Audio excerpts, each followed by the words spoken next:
Well, hello and welcome to lecture 5 of our Survey of Plasma Physics course. Of course, you know what happened with the technical problems with lecture 3, but hopefully everything will go well this time. Now, you, of course, have watched lecture 4, and you know where we were. We were looking at a situation where we have magnetic field that comes into the page or the screen, and it's not constant, but has a direction that is constant and a magnitude that increases going up towards the top of the page. And qualitatively, we could see that that's going to cause a drift in our particles. You can see some decent plots in a lot of different places, and the one I'm going to do for you is not one of those places. But I will try at least to give you a reminder of how this works. Let's start from a situation of the electron that I'm not going to draw things to scale. The electron is going to gyrate in the clockwise direction.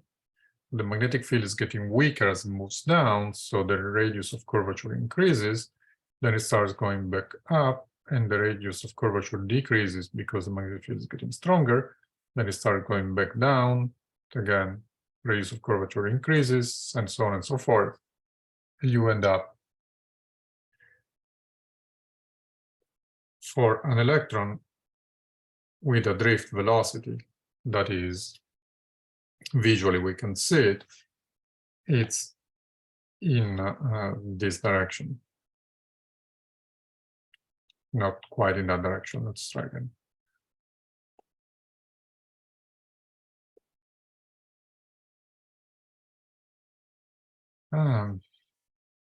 Having a good day with making straight lines here. See if I can do any worse. No. Okay. So that's what happens for the electrons.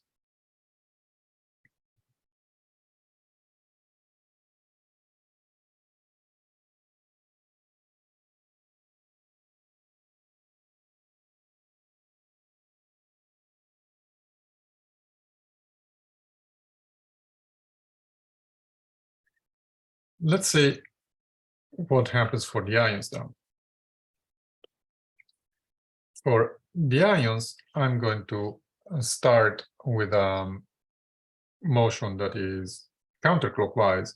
My ion is going to start going down. Again, when the magnetic field gets weaker as it goes down, so the radius of curvature becomes larger. Again, these are not to scale. The ion starts going up, the radius of curvature becomes smaller. Then it turns around, goes down again, the radius of curvature becomes larger. And once more, we end up with a drift motion, which is directed this time in this direction. And this is for a charged particle with a plus sign. And here is how the motion goes.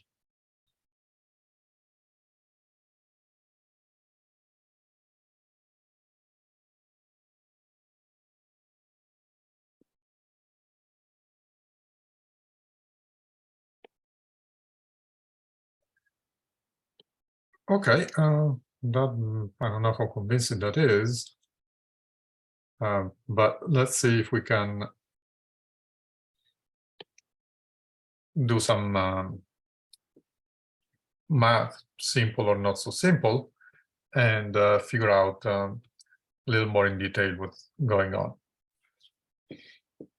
Let me remind you what we started saying. We started by saying that we're going to assume that the Larmor radius is much smaller than this quantity. Absolute value of B over absolute value of grad B, or norm if you prefer. And that ratio clearly has the dimensions of a length. I'm going to assume that that length is much bigger than the Larmor radius, which means that the length over which the magnetic field changes is much larger than the Larmor radius. And that allows me to write the magnetic field as a Taylor expansion. Well, my starting point is, we discussed in the last lecture, whatever I choose it to be, as long as it's a point that's relevant to the motion of the particle. It's not a terribly important point. Let's say it's a starting point for the motion of the particle or the center of gyration of the particle at the beginning of the motion, or when we start observing the motion. Okay, then what I'm going to try to do now is to write the equation of motion for the charged particle, and I'm going to write the mass times the acceleration, which, as you'll see in a moment, is more convenient to write as the time derivative of the velocity.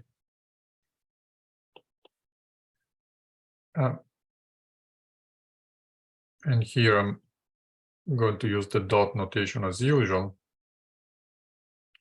And I'm going to put a subscript L, because what I'm going to find is the change over time of the gyration motion. That's what's going to give me the drift. This is going to be equal to Q. Here I'm assuming, let me remind you that the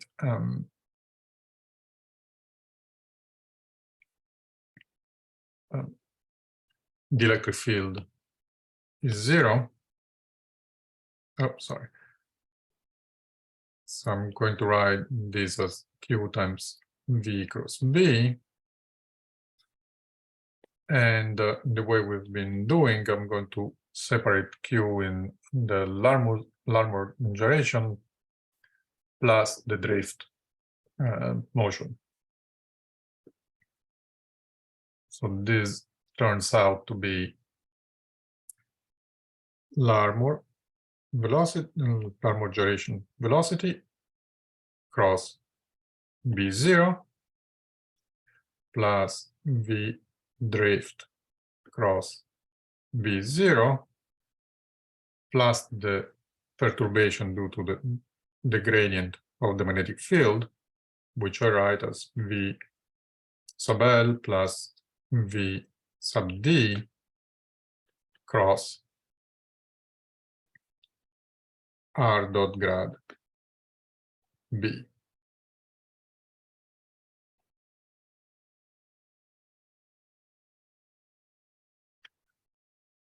Okay, so far so good. Now let's see what we can find. Well, the first thing that's actually going to be of use is something that we will verify a posteriori. That is the fact that the drift velocity is going to be small. And by small here, as always, I need to clarify with respect to what. What we're going to find is that this ratio is of the order of this other ratio, R grad B over B, which is much less than 1. What that's going to imply, what that's going to let me do is to neglect terms that are quadratic in the perturbation. So I'm going to say V drift is a perturbation, it's small.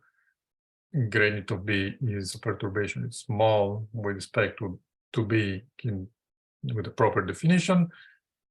Those two perturbations are of the same order when I scale them with respect to the proper quantities.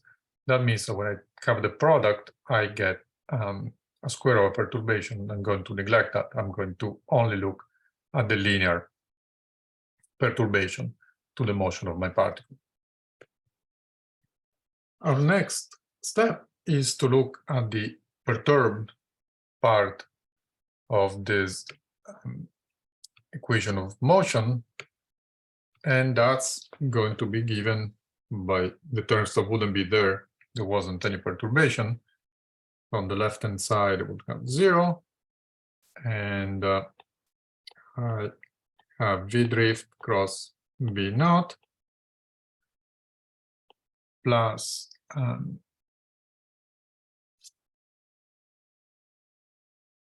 V sub L cross R dot grad B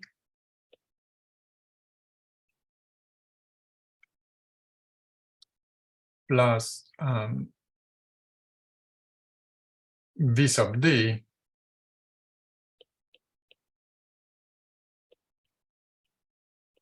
cross R, sorry, dot, not cross,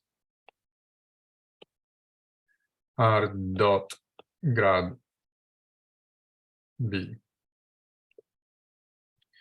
And this last term is the one where what I just said becomes important, because this term involves a perturbation times a perturbation, and it's therefore second order.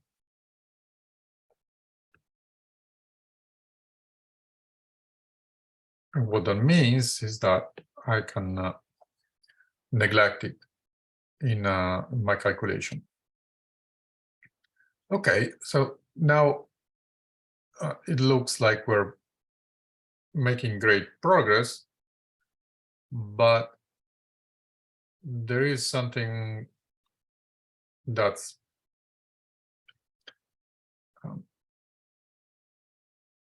still a bit of a problem. We have V sub L, that's the gyration velocity. So remember, that's periodic.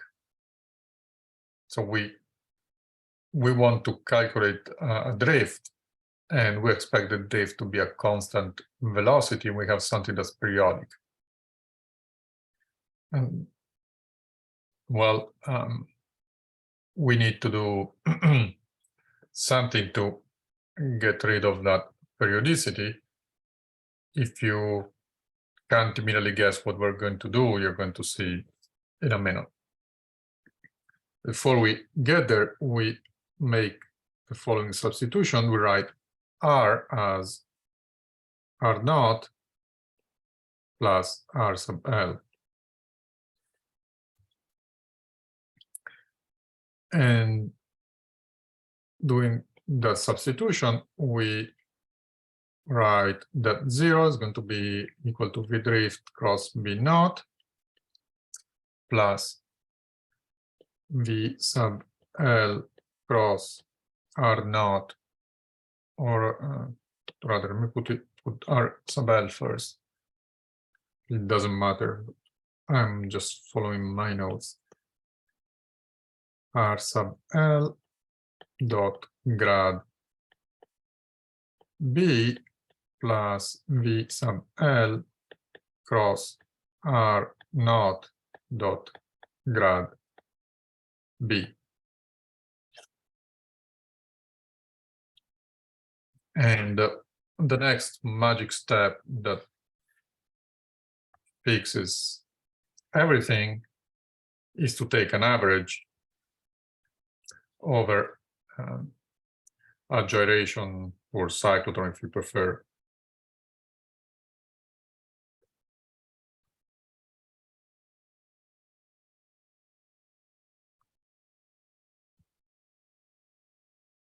Period.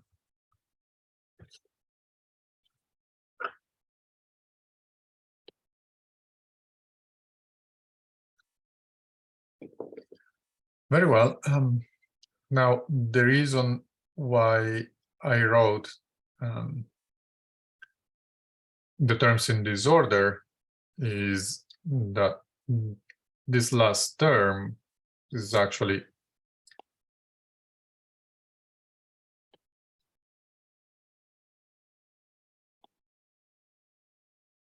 going to be easy to deal with because it's proportional to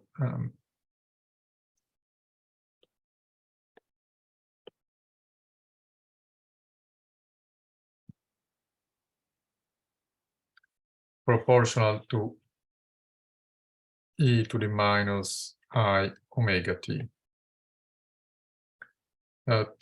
Side note, I erased and changed my notation because I mean different things, and sometimes I am sloppy and use one instead of the other, but I mean different things by these two symbols. The first one means something like scales as whatever. Well, the second one means is proportional to.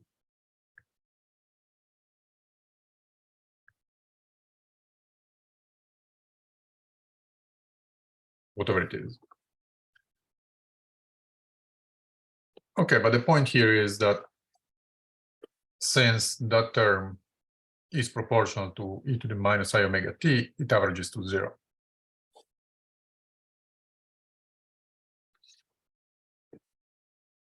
And that's great. We got rid of another piece. Not dot grad b.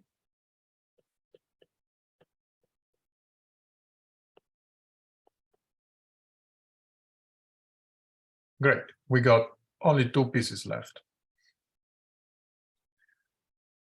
And for the other ones, well, the drift we said should be constant. And B0 is constant. So that's easy.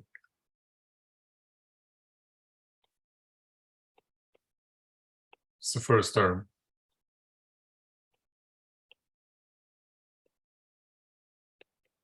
Its average is just a term. It doesn't depend on time. I am sure I will do it at this point, since B differs from B naught by a linear perturbation of order 1, I can legitimately replace B naught with B if I want to, which I may do even if I don't want to.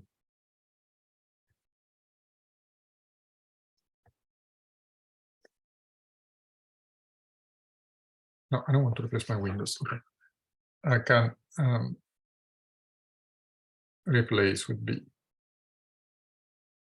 That's not going to change the result.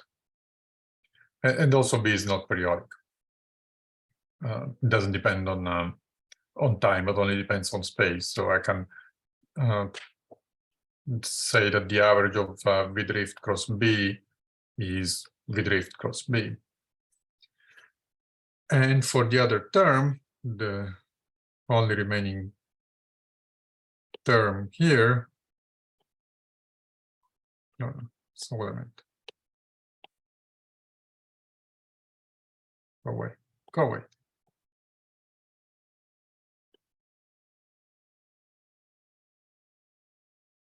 This term I just underlined in green Well, there we do have to calculate the average. There is no escape. We sneaked around all we could, but this one we'll have to do.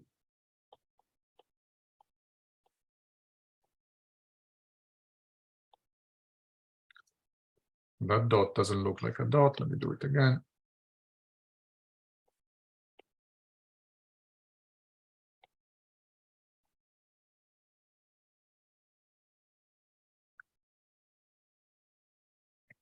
Well, okay, now is the time where I have to make hard decisions.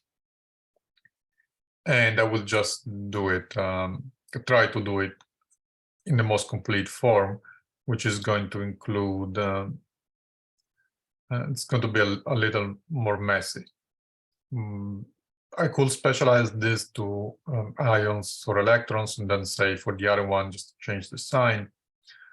But for once in our lifetimes, well, there's going to be more than once for me. And if you ever have to teach a course of this type, that's going to be more than once for you too. But for once in this course, let's do it a little more in detail. Okay.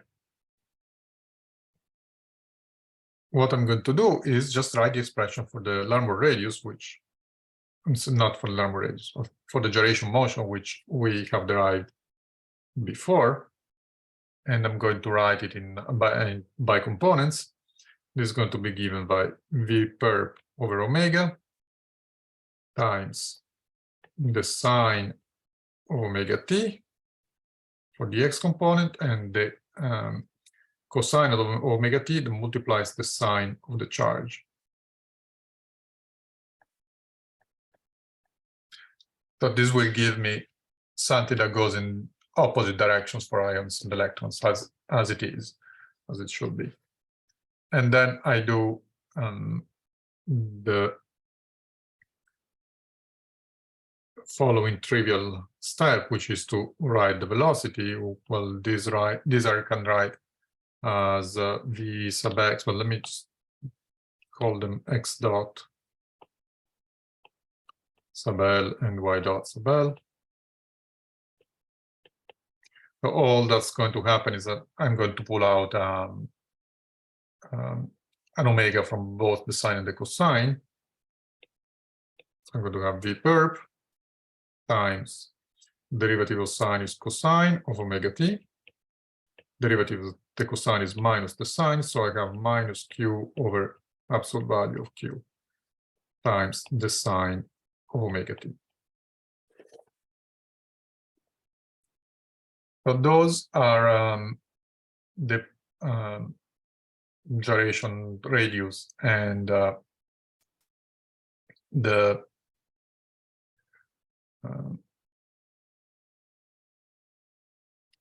gyration velocity written as vectors. And then we need to do that cross product and take components. Now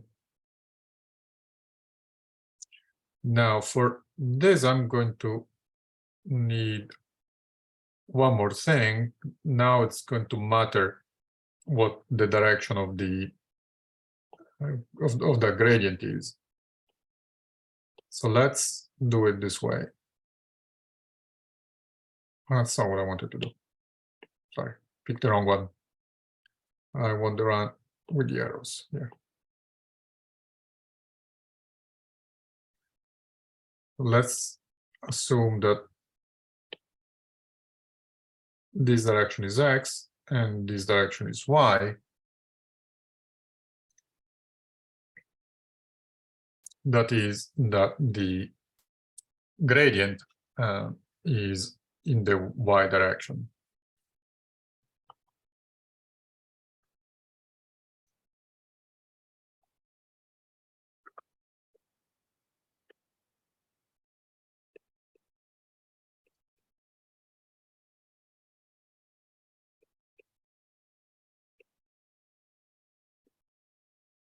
Or if you prefer, that grad b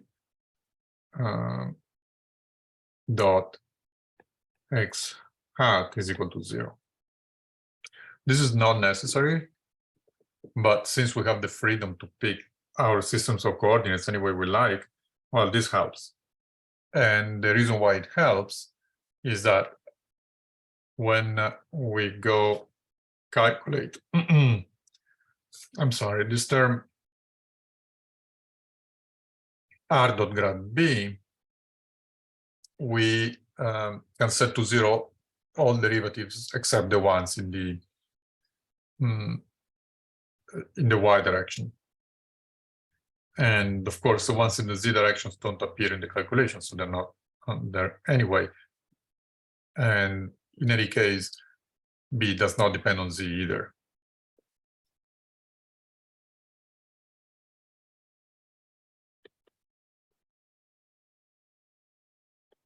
So b is just b of y.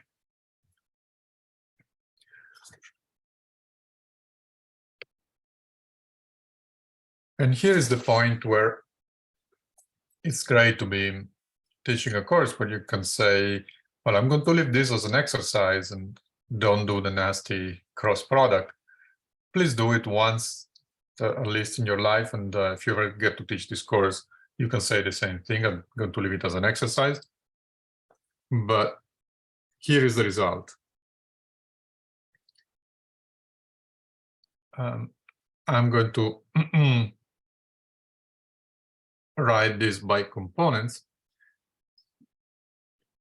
That is, I'm going to take v sub l cross r dot grad b and take the x component and do the same thing, the same quantity, v sub l cross r dot grad b, take the y component. And I'm not taking the average yet. Here I'm just going to write the expressions. And this gives me v sub y times y db dy. Again, derivatives with respect to x are 0, and that's why I'm not going to see them. And for the other piece, the one in the y direction, I'm going to get minus v sub x y db dy.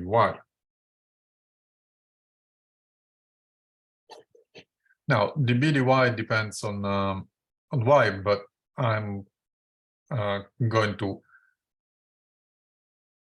or rather, it can in general depend on y, but I'm going to remember that I'm doing a Taylor expansion. So what I'm going to have in there is the value I calculated that are not.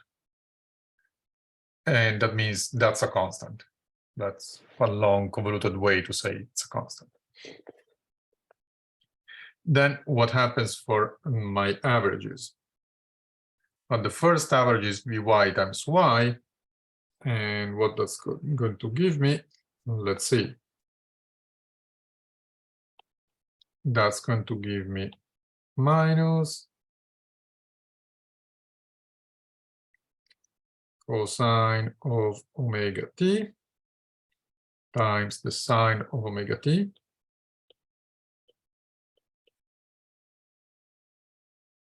And then I have the constant outside, which is v perp square over omega. Well, this one is the average of cosine of 2 omega t over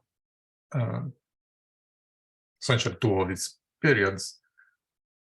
So this average is 0. Great.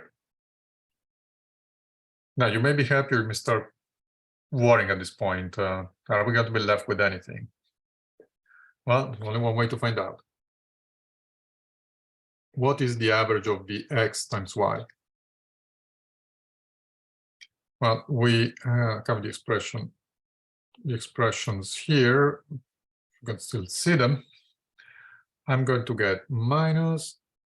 I didn't emphasize that, but the q stop appearing because I have q square over absolute value of q square, and that's 1.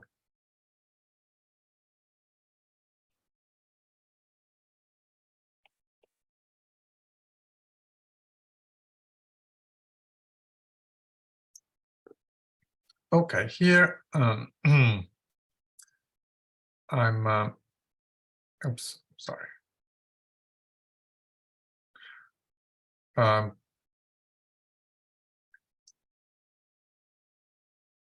lost track of my Vx. Where is Vx? Oh, there it is. Okay, sorry about that. Here's Vx, cosine omega t. Okay, so here I'm going to have,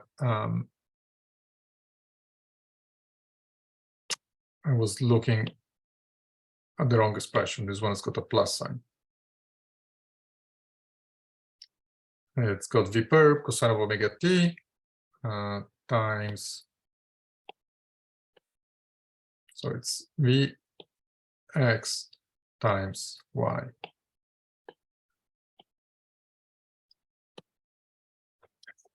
This screen is too small. I need to get a bigger one. My eyes get crossed. I can't find things.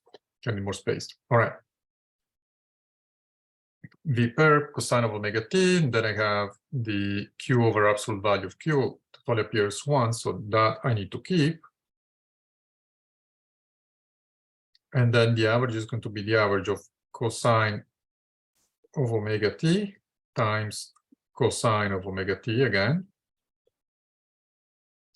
Okay, that's great. Times v perp square over omega. And that average, you know how to do. I'm not going to do it explicitly, but that's going to be 1/2 of v perp square over omega times q, or absolute value of q.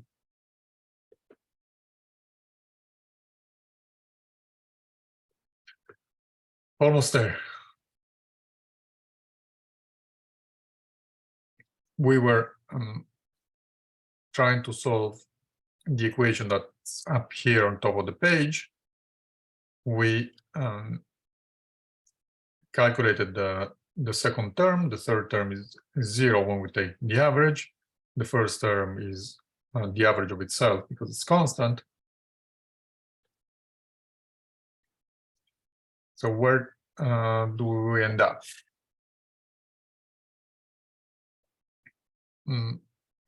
Well,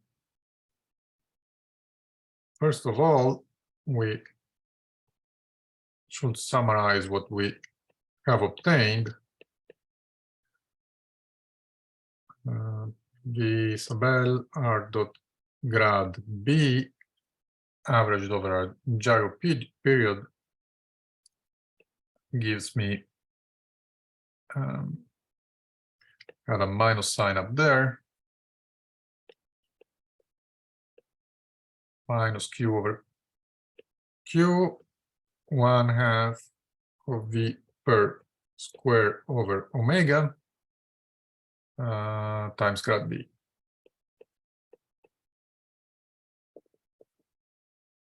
Where here I mean the well, both the absolute value and the direction, really, because I have the absolute value appearing in my expression, but that's in the same direction as the vector. And so in all its glory, our equation becomes v drift cross b. I did say I was going to just replace b for b naught. Q over q, v perp square over 2 omega times grad b. And finally, I can solve for the drift. The way you do it is you cross this equation with b, and that gives you on the for the first term v drift times b square, and the minus sign. Be careful to keep track of the signs. And on the second term, you get the cross product between grad b and b. And I'm not going to do all the steps because it's already taken long enough. But my final result is that the drift velocity is going to be minus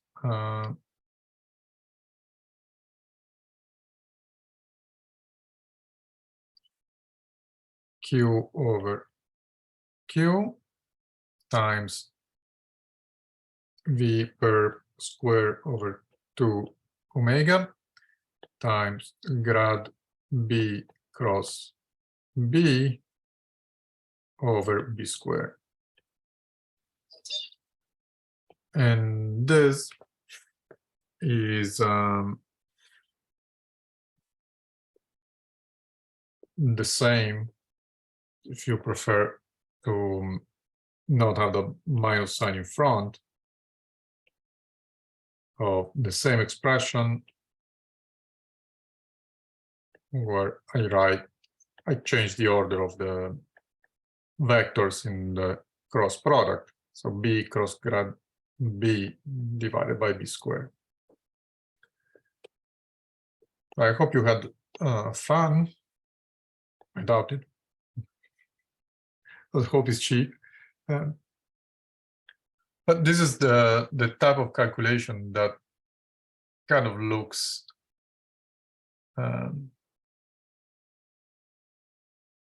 looks sort of I don't know, maybe it's simple, but it ends up taking forever.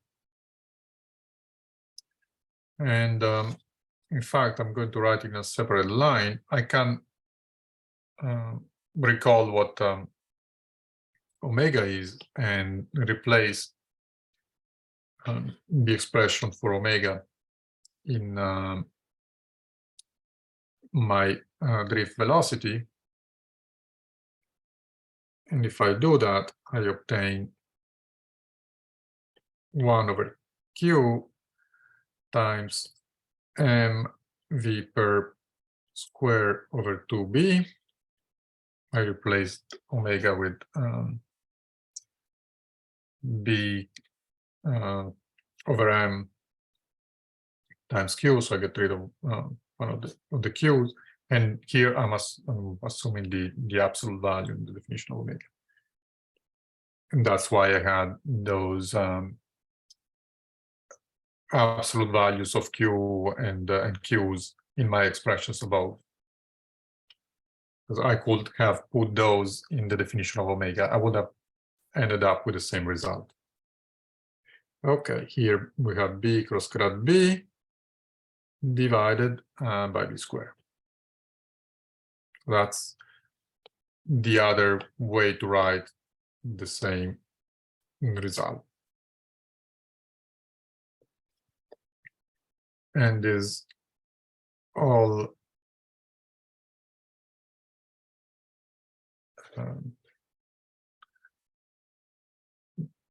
velocity, this result is, for reasons that will not be surprising, called the grad B drift.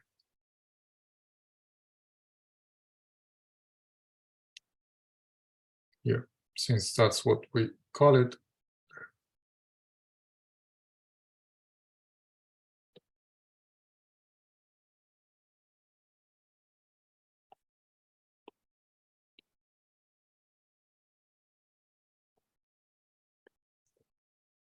Okay, well, that was fun, and you may be hoping that we're done at this point, but, well, sorry, no.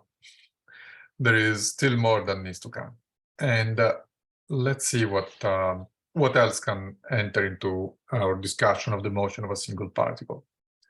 Let me remind you one more time, we're assuming that the fields are not changed by the motion of the particle, which is a simplification. In reality, things are always more complicated than that. But we're going to get some general conclusions that are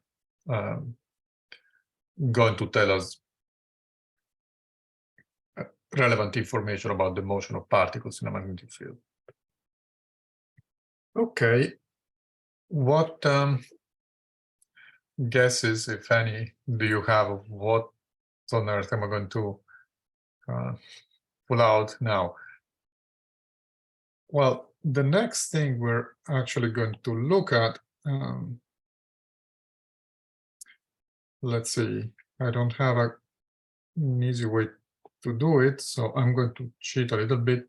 Have to have patience with me trying to pick the correct pen and make this drawing. But here is the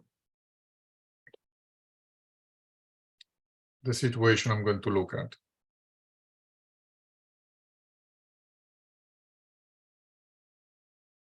I'm going to look at the situation where I'm going to assume that the magnetic field lines are not straight.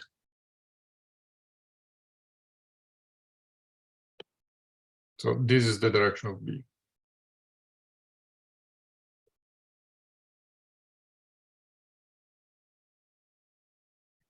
And if I had any brains, I should have done that before I erase the rest of the quasi-circle. But let's pretend that this is it. This is my, that point that I marked there is the center of curvature, and this radius is the radius of curvature. My particle is going to follow these curved magnetic field lines, and in this direction I'm going to have some velocity that through the radius of curvature I can turn into a frequency. Let me take a different color. What my particle is going to do is going to do its free motion along the magnetic field and its gyration around the magnetic field. So it's going to have a motion that looks like this.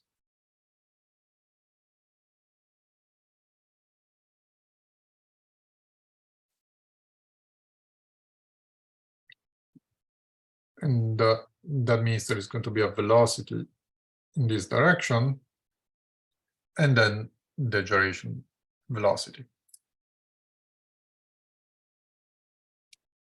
Now, you're going to expect that this is going to be really messy again. Well, let's see. What can actually be happening? Well, I'm going to make an important simplifying assumption. I'm going to assume that the absolute value of B is constant. That is, all that's changing, it's the direction, not the absolute value.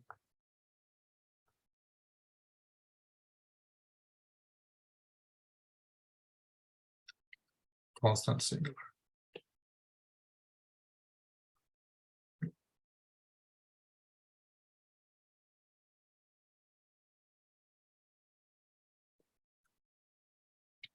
Then if I take that assumption, I don't have to worry about the grad B drift.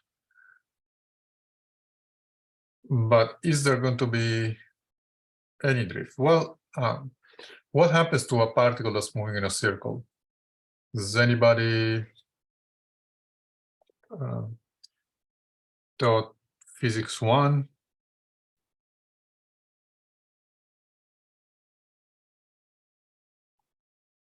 You're going to have a centrifugal force that goes like this.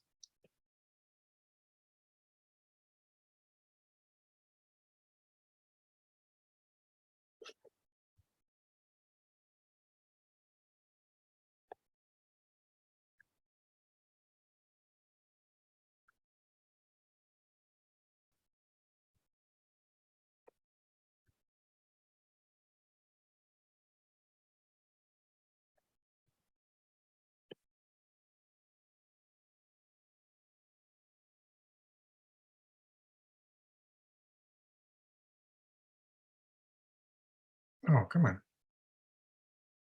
Okay. All right, so we have this centrifugal force pointing outward. That's the absolute value. We know it's pointing outwards, so I can write it as a vector as its absolute value times the unit vector in its direction. And that's going to be the vector r sub c divided by r sub c. That is, this is going to be mass times v parallel square times r sub c divided by r sub c square. Well, but then we're done. Remember what we learned when we talked about the E cross B drift first, that we can take any force and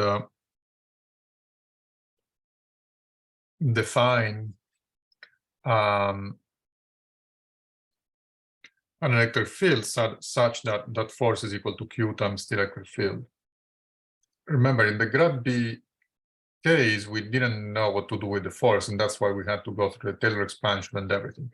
In here, we figured out the force first. That's sort of the easy part, but we've already done the hard work. We know what the drift is once we have the force, and that drift is going to be simply 1 over Q times centrifugal force cross B over B squared. And replacing the expression for the centrifugal force, do it this way.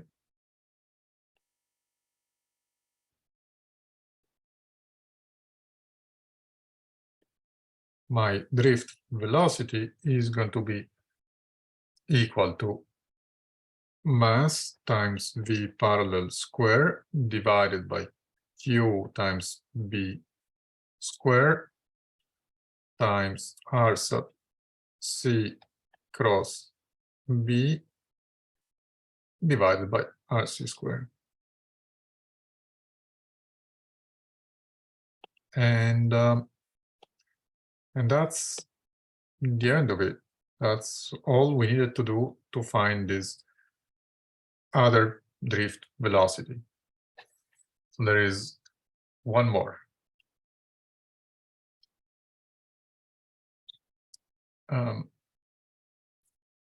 For, again, obvious, probably, hopefully, reasons, this is called the curvature drift.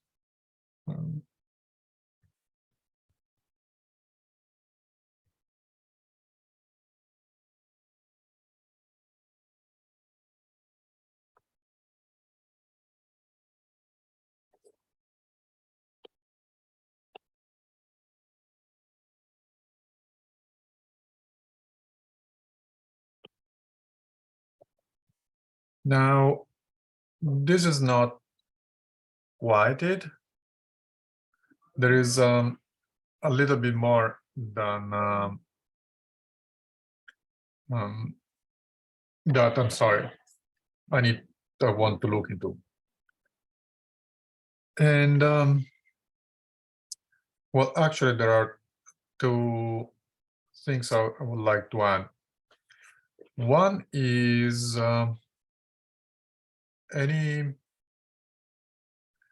thoughts? I'll let you think for a second. Please pause the video for a second and think if there is any other force that we should be worried about. Now, if you unpause the video at this point, you may have thought of the Coriolis force, or Coriolis, if you prefer to remember that the gentleman was actually from France. And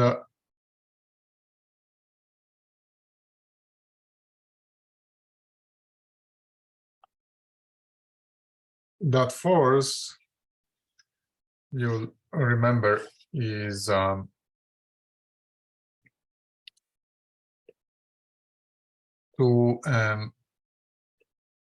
omega cross v.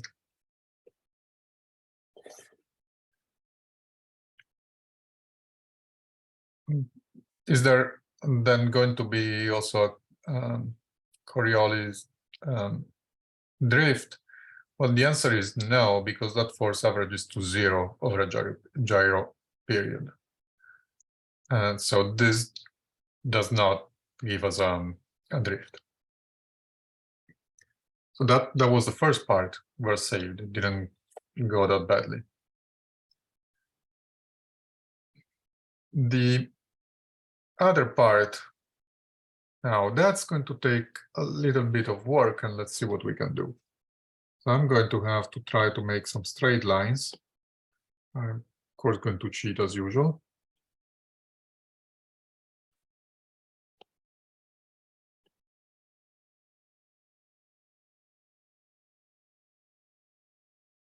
So let's pretend that they're of the same length, more or less. And let's say that we're looking at the motion of the particle along the field lines. So that's the circular arc. And I'm going to have a radius of curvature here, meant as both magnitude and direction, that is as a vector. B here is going to point in this direction. Let me call this B1, and a little infinitesimal angle alpha later is going to be in the direction 2, same magnitude, B sub 2. Then a little more space here.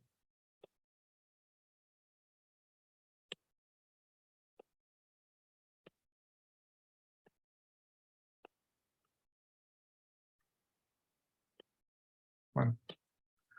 Okay. The fun of pushing buttons. All right. Here, a little bit longer, better. So this is B sub 2. And the length of this arc is going to be dl. Now, let me take the directions of B1 and B2 and draw two unit vectors in those directions. One goes this way. I can make them a little bigger if I want to, just for convenience. That's going to be B2, and in between,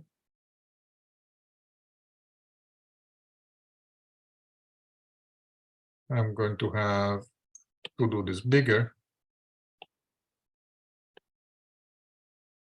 So let's zoom in. This unit vector B1, where as usual I'm going to put a hat. Here is going to be my vector B2, also unit vector, and here is the difference between the two, dB, which is a vector, it's not a unit vector.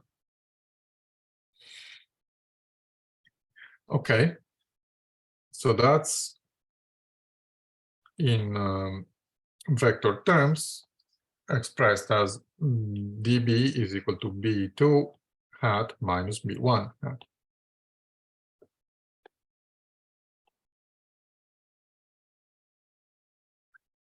And that I can also express as R sub C hat times alpha.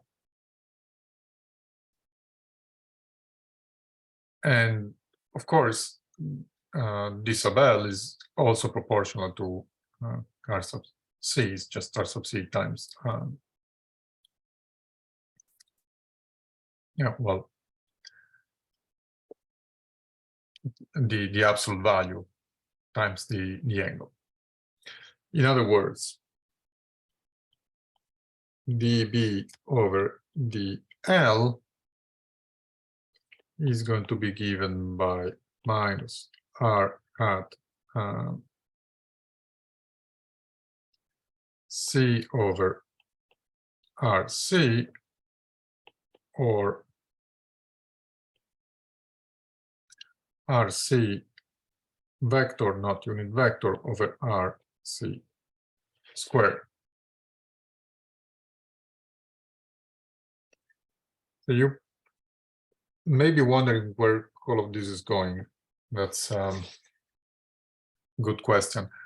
I'm trying to work with something different than the vectors I have here. I want to have essentially an expression for R sub C that only involves the magnetic field. The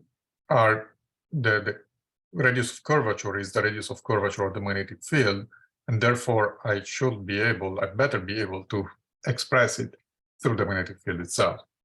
And that's kind of what I'm working towards here. Okay, now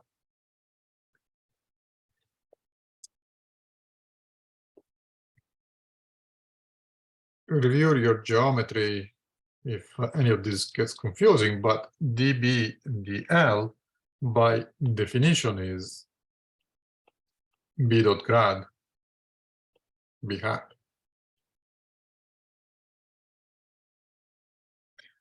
Okay.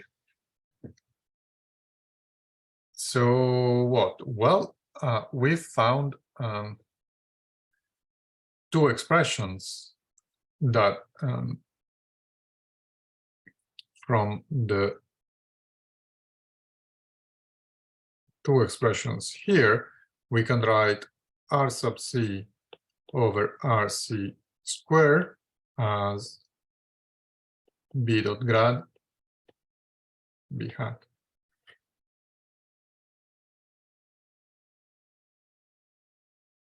And that being the case, I look back up at my expression up there and just notice that I was born lucky, and I do, in fact, have exactly that expression, RC over RC squared, which is the expression I have derived in terms of B and the gradient of B. Therefore, I'm going to rewrite my drift velocity. Let me just copy over the first expression that we found. mv square q is not square. Sorry, the velocity square q is not square. Otherwise, this will be in the same, again, in the same direction for ions and electrons, and it's not. R sub C over RC squared cross B over B squared, which I can also write as mv parallel square over q times B cross B dot grad B.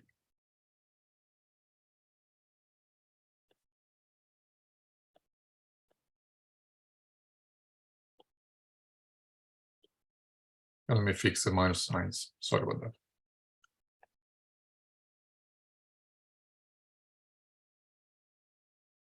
Divided by B squared. You will see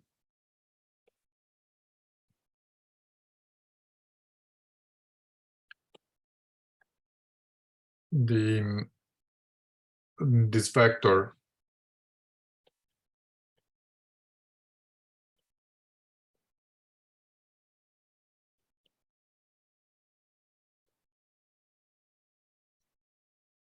indicated with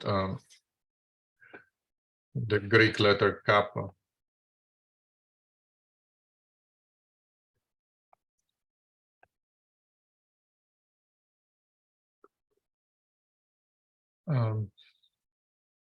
Well,